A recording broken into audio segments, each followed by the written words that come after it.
Panayon ni Pangulong Rodrigo Duterte na mapalawak panlalo ang bilateral relations ng Pilipinas, China at Brunei sa kanyang pagbisita sa dalawang bansa sa susunod na linggo. At mula sa Malacanang, may report si Rosalie Coz live. Rosalie.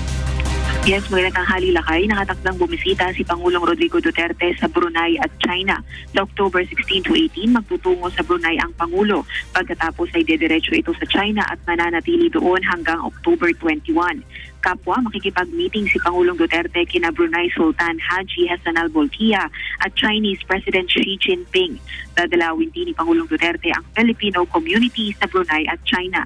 Una lang nabanggit ng Pangulo ang plano nitong pakikipag-usap sa China upang buksan ang oportunidad ng bilateral trade ng dalawang bansa.